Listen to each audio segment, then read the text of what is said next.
diciembre, luego del fallecimiento del padre Felipe. Vamos a enterar un poquito cómo nació su vocación hacia el sacerdocio, ¿no? Dónde nació primero usted y cómo nació su vocación, ¿no? Bueno, nací en el Maitén, provincia de Chubut, hace 37 años, o sea, en plena precordillera patagónica, bien cerquita de Esquel. Allí de chiquito luego mi familia se mudó a la costa, a Trelew, y después nos mudamos a Junín, provincia de Buenos Aires, donde hice la primaria, la secundaria, y después ingresé al seminario. Con el tema de la vocación, Seminario de... bueno, el seminario de Azul, Azul, provincia de Buenos Aires. En ese momento, cuando yo ingresé en el 94, los 4 primeros años eran en Azul y los otros 4 en Mercedes. Son 8 años en total. 8 años. Hoy por hoy es todo en Mercedes, los 8 años. Sí. En ese momento era 4 en Azul, 4 4 en Azul, Mercedes. Sí. Ahí están también los monjes, ¿no? También, ahí cerquita los trapenses. Los trapenses, sí. Exacto. Sí. Y bueno, su trayectoria, se recibió de sacerdote, su trayectoria, ¿dónde fue su primer lugar que ocupó, por ejemplo? La Basílica de Luján fue el primer destino que tuve. Un destino importante, grande por lo que significa para la fe de los argentinos el santuario de Luján, y allí empecé mi sacerdocio, a ejercerlo. Estuve casi 3 años y luego me destinaron a Chivilcoy, donde estuve 5 años, en la parroquia Cristo Obrero. Luego fui enviado nuevamente a la Basílica de Luján, donde estuve 3 años más. Allí incluso llegué a ser el vicerrector de la basílica. Hay un rector que es la autoridad y después varios sacerdotes que lo acompañan porque es algo tan grande, ¿no? Sí. Y bueno, estuve en la Basílica de Luján tuve una cortita experiencia en Oppendorf, que es el pueblo vecino, hasta mi designación en Navarro. En Navarro. ¿Cómo se ve su experiencia en Luján, en Luján, en Chivilcoy y luego en Navarro, que es una comunidad, pero digamos muy chica con respecto a las demás localidades, a las ¿no? demás. En realidad, claro, los 3 destinos son muy distintos entre sí. Luján significa una afluencia constante y grande de peregrinos. Exacto. Allí no es una típica parroquia donde está su comunidad estable, donde están los grupos. Hay algunos grupos, pero ahí el fuerte es los peregrinos. Es decir, van cambiando todos los días. Y los fines de semana, bueno, es una multitud. Esa fue una experiencia. Allí hay una experiencia fuerte de confesiones, de bautismos. Piense que en la Basílica de Luján el promedio de bautismos por fin de semana es de 600. Lo que en una parroquia se bautiza en 2 años, 3 años, en la Basílica es un fin de semana. Entonces eso es todo multiplicado por 8 más o menos. Por eso el número de curas es 8 o 9. Chivilcoy es una ciudad más o menos de 80.000 habitantes. Allí son 5 parroquias. Yo estaba a cargo de una, Cristo Obrero, que está en el acceso por ruta 5. Y ahí fue mi primera experiencia como párroco, es decir, ya a cargo de una comunidad. Fui designado muy joven, a los 28 años, y para mí era algo muy nuevo, pero tengo una hermosa experiencia de Chivilcoy. Bueno, como le decía, luego volví a Luján 2 años, y ahora Navarro, que es una experiencia nueva porque soy el único cura del pueblo. En donde estuve anteriormente éramos varios, o había otras parroquias, pero acá Navarro es una única parroquia. Entonces, también es para mí un desafío importante y un desafío ser el sucesor de alguien que estuvo tantos años, el padre Felipe, que ha estado 30 años prácticamente. 30 años. Entonces, bueno, tomar esa posta. ¿Usted ya fue designado o no? Todavía no. Yo fui como designado párroco, como administrador parroquial. administrador, o sea, párroco Todavía no. Eso es una decisión del obispo. Supuestamente si me va bien acá voy a quedar, ¿no? Sí. ¿Y cómo encontró Navarro? Porque como decíamos, cada maestrito con su librito, ¿no? encontró un navarro, ¿cómo? Bueno, Navarro para mí es una comunidad nueva. Yo una sola vez de pasada vine a Navarro, muy de pasada en realidad. Yo hubo 2 años que el obispo me encargó los colegios católicos de la diócesis, y acá hay dos, ¿no? El San Lorenzo y el San José. En esa ocasión me tocó venir un día al San José, pero vine al colegio y después de ahí me fui enseguida. No conocí la ciudad, la comunidad, ni siquiera vine a la parroquia. O sea que prácticamente no conocía Navarro. Y ni los navarrenses me conocían a mí tampoco, ¿no? Entonces yo encontré una ciudad donde una comunidad con rasgos bien de pueblerinos, muy abierta en su corazón, en sus puertas, bueno, obviamente golpeada por lo del padre Felipe, pero que a su vez me recibieron muy bien y me pusieron todo a disposición. Y todavía estamos conociendo, eso siempre se va conociendo un poco más. Claro. Por su formación religiosa, ¿no? ¿Usted se considera conservador o se inclina por la renovación de la Iglesia? Bueno, yo creo que un poco las dos cosas. Hay cosas en las que uno no tiene que ser conservador, es decir, las cuestiones de la fe, eso no son invariables, ¿no? Qué sé yo, por poner un ejemplo, Jesucristo, ¿no? El Salvador del mundo, tanto antes como hoy como mañana, es decir, eso ya no cambia, ¿no? Después hay otras cuestiones que sí la Iglesia cambia y que debe ir cambiándolas, que hacen a su vida cotidiana, a su relación con el mundo, con los no católicos, y en eso yo también estoy totalmente abierto. Es decir, soy conservador en lo que se diría la doctrina, ¿no? Lo dogmático. Por otro lado, soy muy abierto a todo lo que no es de la Iglesia, y apuesto siempre al diálogo, ¿no? Con quien sea.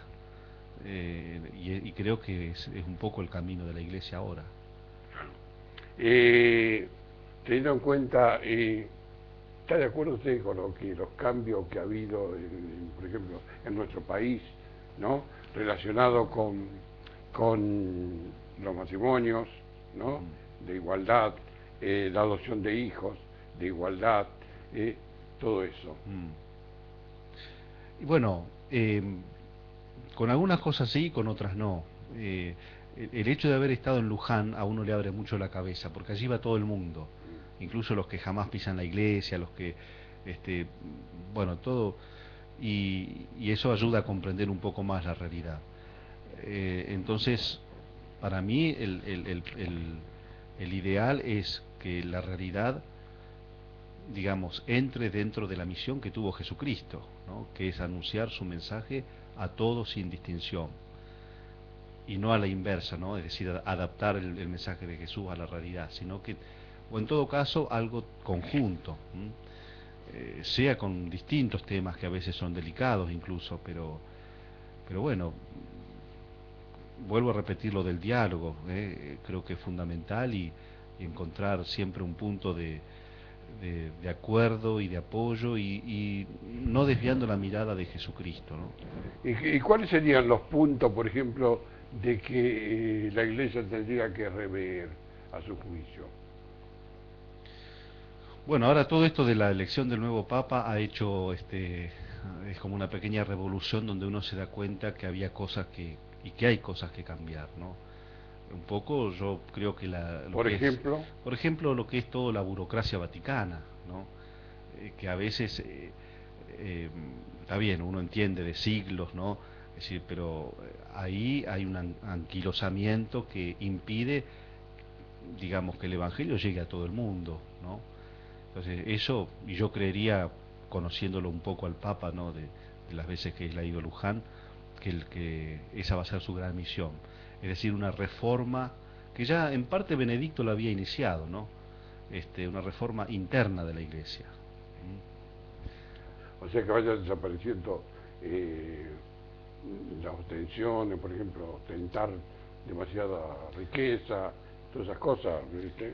Yo iría más allá todavía, porque eso al fin y al cabo es importante, pero no es no es lo central. ¿Cuál es lo más, lo que usted diría más allá? O sea, yo creo que El Papa tiene que anunciar, bueno, y toda la Iglesia, no solo el Papa. Lo fundamental, lo más importante es que sea fiel a Jesucristo, que es el fundador. Después puede andar en auto o puede andar a caballo, eso es relativo, digamos. Es verdad que es un signo importante para el mundo, ¿no?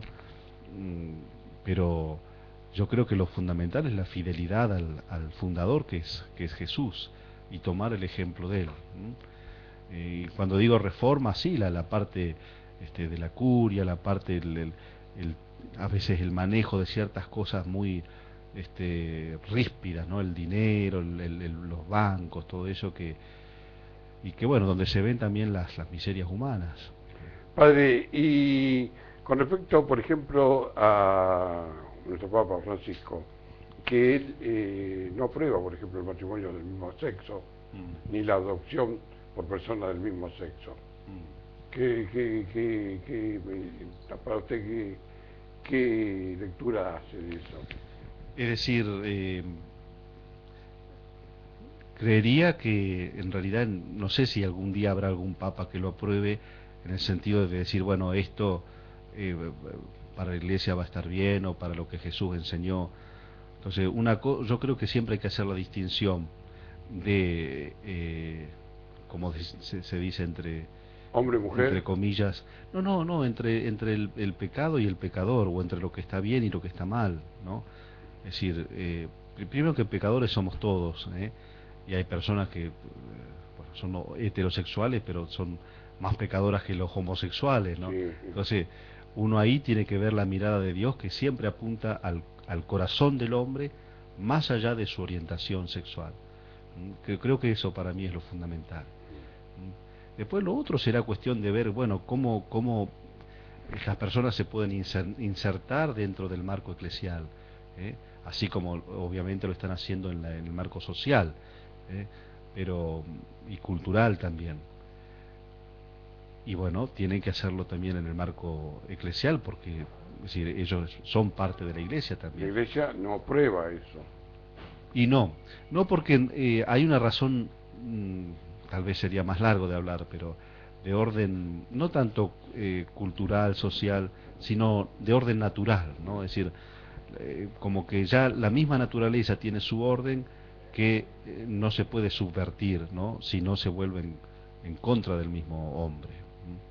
O sea, el matrimonio del mismo sexo. No sería algo natural, claro. Y la adopción, que por ejemplo ahora se permite un matrimonio de hombres adoptar y criarlo como propio. Claro. ¿Qué rol jugaría el padre y cuál rol jugaría la madre en este caso?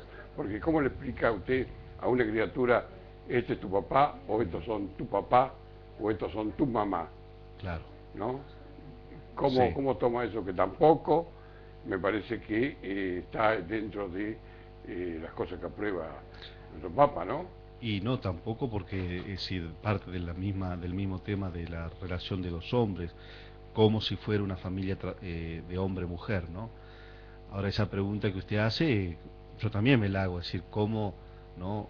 Cómo jugar el rol de padre-madre en la psicología de un niño. Eso tal vez tendría que explicarlo mejor un psicólogo, no alguien que entiende de la psicología de las edades, de la maduración afectiva, pero creo que se hace muy difícil, ¿no? Muy difícil explicarlo o hacer entender. Y las dos cosas, me parece, ¿no? ¿Mm? Las dos cosas. Habrá que ver cuando ya esto esté más instalado en el país o habrá que ver las experiencias de otros países donde ya está, a ver cómo se ha dado, qué resultados hay, ¿no? Claro. Nuestro Papa no lo aprueba eso, sigue con su vieja tradición de que el matrimonio tiene que ser hombre-mujer. Exacto. La adopción tiene que ser hombre-mujer. Exacto, sí. ¿No? Sí.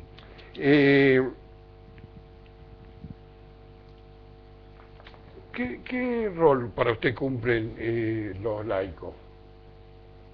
¿Qué rol? Sí. Bueno, un rol fundamental, es decir, son los primero que son la mayoría, ¿no? En la Iglesia, y sobre todo yo creo que el papel del laico es apuntar a transformar la sociedad, el mundo, allí donde el sacerdote no llega, porque el cura no, es decir, hay que evitar siempre un clericalismo donde el cura tiene que estar en todo. El laico tiene un papel fundamental, único, que es la de la transformación del mundo, de la sociedad, en el lugar propio donde está, en su familia, en su trabajo, en su vida social. Así que el papel es esencial. Sí. Los jóvenes se insertan dentro de que está a cargo de la parroquia, por ejemplo, se insertan los jóvenes. Usted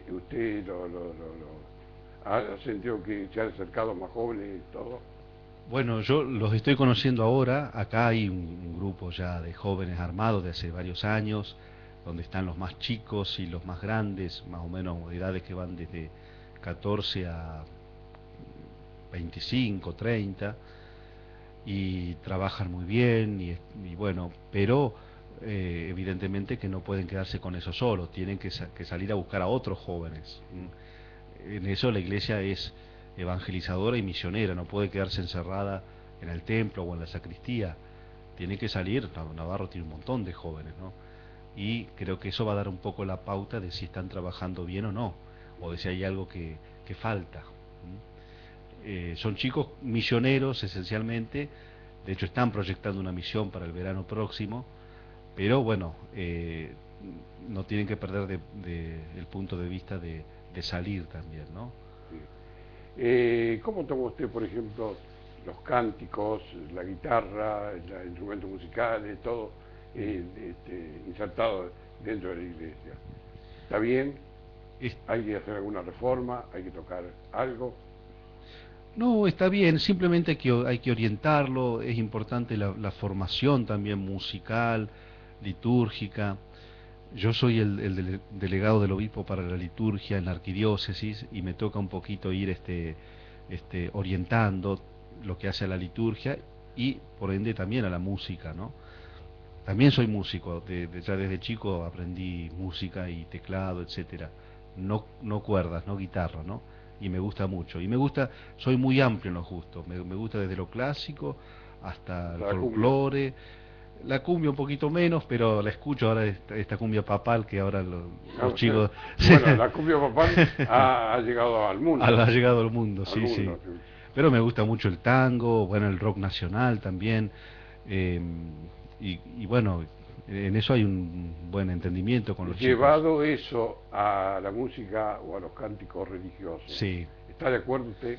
Sí, lo que no me gustaría que eso deje de lado también, por ejemplo, el sonido del órgano, que es hermosísimo en la liturgia, ¿no? O sea, yo creo que eso hay que ir adaptándose al tipo de asamblea que uno tiene. Pero bueno, ojalá tuviéramos también en Navarro un organista que acompañe las misas, tal vez donde hay gente mayor. En eso el órgano tiene mucha capacidad de incitar a la piedad, al recogimiento. ¿eh? Así que creo que en eso todo puede ser admitido mientras esté orientado hacia una meta que es la comunión de los fieles de la misa con Dios, ¿no? Si hablamos un poquito de la fe, por ejemplo, así como decíamos antes, hace día 19 de marzo se conmemoró el día de San José, ¿no? Sí. ¿Por qué desaparece abruptamente la figura de José en la historia o en la Biblia o en la historia de religiosa cristiana? Es que en realidad... ¿Cuál fue su final? Porque no se sabe. No se sabe, claro, hay muy pocos datos de su vida. Prácticamente lo que narran los evangelios, que es muy poquito. De hecho no se conoce ninguna palabra o frase dicha por él, ¿no? Yo siempre me acuerdo en la Basílica de Luján, en el camarín de la Virgen, el que está atrás del altar mayor. Sí. En el altar hay un relieve donde está la muerte de San José. Es un relieve muy antiguo, la basílica es de 1890, y no es común ver la muerte de San José en un cuadro, ¿no? Y eso yo siempre lo miraba y me hacía preguntar lo mismo, ¿no? ¿Cómo habrá sido? ¿Habrá muerto viejo, joven? ¿Estaría Jesús o ya no estaría? No lo sabemos. Yo creo que y yo esto lo dije en el sermón de la misa de San José, la gran característica de San José es precisamente su silencio, su humildad y su obediencia y a Dios. aceptar lo que cuál fue impuesto, ¿no? Aceptar. Él tuvo una prueba muy grande en su vida y en su fe. Es decir, él estaba comprometido con María, la madre de Jesús, y ella de pronto aparece embarazada de Jesús, y él sabía que no era el padre, ¿no? Entonces, además, pongámonos en el contexto de la época, la ley judía era muy severa también con las mujeres adúlteras, de hecho eran lapidadas. Entonces José, ante eso, se vio en un dilema muy grande: o denunciarla a su esposa como mandaba la ley, o faltar a la ley. Y bueno, entonces ahí tuvo un gran dilema. Finalmente decide abandonar. De grandeza en el sentido de aceptar, ¿no? Exacto, de aceptar después la voluntad de Dios, porque él, dice el Evangelio, decide abandonarla en secreto, ¿no? Porque tampoco quería que la mataran. Y bueno, en ese momento Dios le habla y le dice que no tema recibirla, porque el hijo era hijo de Dios. Entonces es un hombre que, valga la paradoja, pero que nos habla con su silencio y nos dice todo, ¿no? Padre, y una pregunta también, que ¿cómo toma usted, por ejemplo, hay vírgenes que han aparecido, o que se honran, que se visitan, por ejemplo, como la Virgen del Cerro, ¿no? Que es cuestionada en algunos casos y venerada por otros fieles, ¿no? Sí, y que por otra parte de Navarro va mucha gente a Sí, Salta. muchísimo. De todo el país. Y de todo el país, sí. Mi postura es, como es algo que no está definido y que lleva su tiempo que la Iglesia lo defina, como ocurrió con Fátima, con Lourdes, y que aún en su momento, cuando surgió Fátima, 1917, o Lourdes, 1858, fue resistido también, ¿no? E incluso la misma jerarquía de ese momento pedía pruebas, o bueno, lo de Guadalupe también, ¿no? El obispo le dijo al indiecito Juan Diego: si no me traes una prueba, yo no te voy a creer, ¿no? Y es cuando aparece el ponchito del indio con la imagen, ¿no?, de la Virgen de Guadalupe. Entonces, más o menos los casos se repiten, pero lleva tiempo discernir eso y definirlo como algo auténtico. Y mientras tanto, y mientras no haya locuras ni cosas, fanatismos, la Iglesia da libertad. El obispo de Salta ha puesto reparos precisamente para que no se genere una especie de oficialización, ¿no? Porque no era el momento. Pero después, al menos hablo de nuestro obispo, Agustín Radizán, y él da libertad de ir, sobre todo si hace bien a los fieles ir, ¿no? Yo he ido 3 o 4 veces, y no he visto nada negativo en realidad. ¿Han sentido la presencia de algo extraño en el lugar? En realidad, lo que yo no he sentido ninguna experiencia mística, porque a veces uno escucha, ¿no?, que no sé, hay olor a rosas, o que se caen, o que ven el sol que se mueve. Bueno, no he visto nada de eso. Yo no soy muy místico, al contrario, soy más bien racionalista, ¿no? Tal vez por mi formación filosófica, etcétera. Pero no he tenido ninguna experiencia. Pero sí, y esto como confesor, porque he estado confesando en Salta, casos de que a partir de haber ido a Salta han regresado a la fe, ¿no? Eso sí lo he visto, y eso a veces es un milagro más grande a que porque hay sacerdotes que van y confiesan en sí, lugar. van muchos de todos lados. Sí, van porque, ya les digo, el obispo les da libertad de ir, porque es algo que la Iglesia ni lo promueve ni lo aprueba, porque no es el momento, ni lo prohíbe. Y se dice: tengo una imagen de la Virgen de Salta, ¿me la bendice? Sí, no tengo dificultad. Sí. Porque bueno, es una imagen que remite a la Virgen María, ¿no? Además, la imagen no tiene nada de raro tampoco, ¿no? Otra pregunta que es también difícil de hacerle, difícil de, a lo mejor, o no tan difícil de explicarla, ¿no? ¿Por qué tomamos la imagen de Jesucristo en el sufrimiento para llevarlo, por ejemplo, en la cruz, siempre mostrando el sufrimiento de Cristo? Y no lo mostramos como aparece en otras imágenes, sonriente, con los brazos abiertos, ¿no? Siempre tenemos que ver la imagen del sufrimiento. Sí, yo eso hubo una época que me lo preguntaba también. En realidad uno comprende que el sacrificio de Jesús es el mayor sacrificio que alguien puede hacer por alguien que ama, ¿no?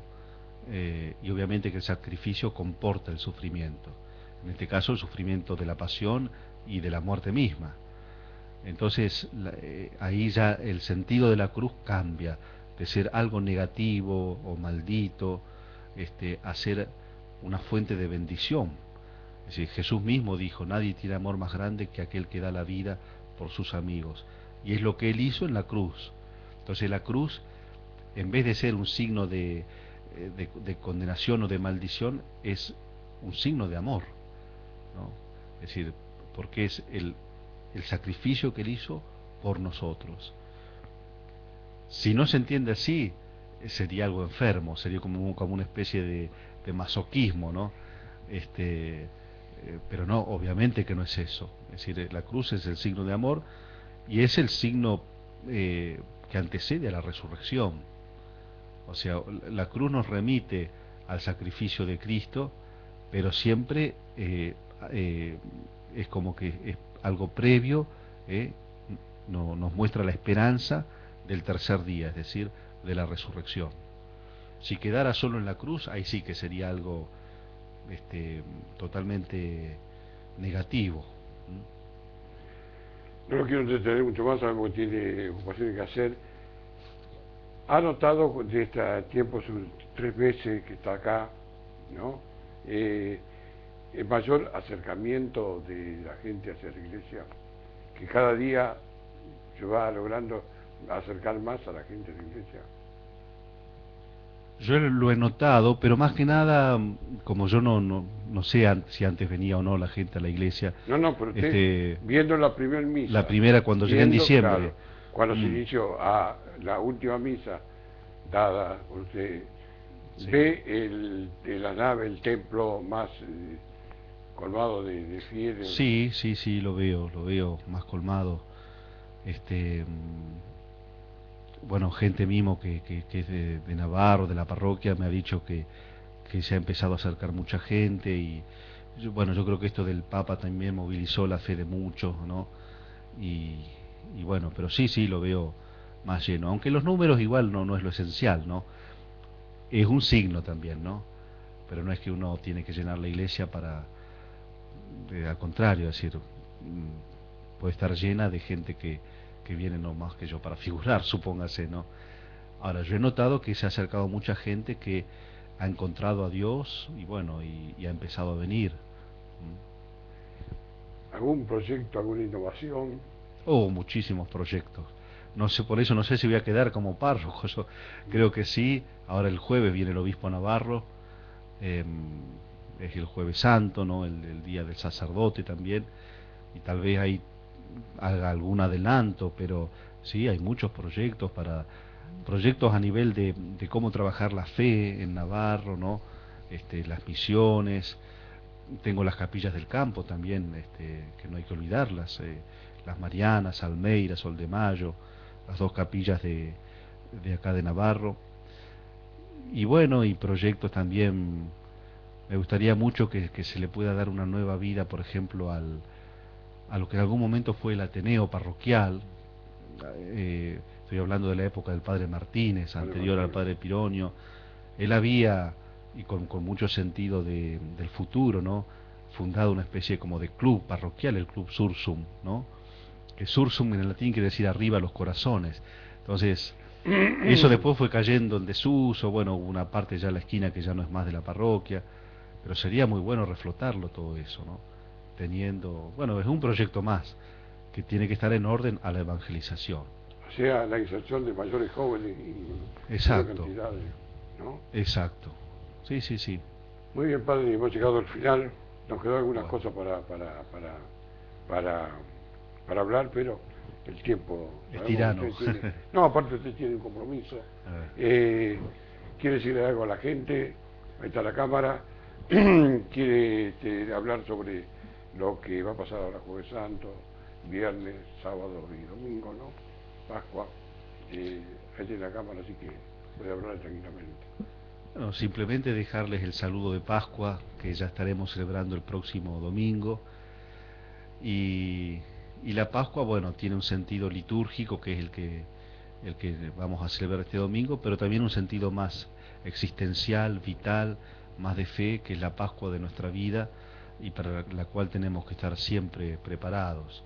Y en lo personal, reiterarles que estoy muy contento de estar en Navarro, y que espero conocer mucho más gente, y que mi sueño sería que la iglesia de Navarro, San Lorenzo, sea la casa de todos, ¿no?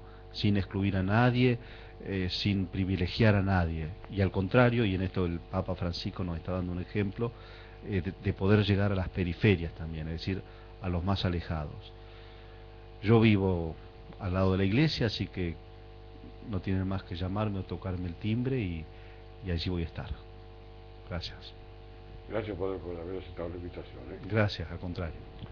Vamos a ir a la segunda pausa comercial, enseguida regresamos.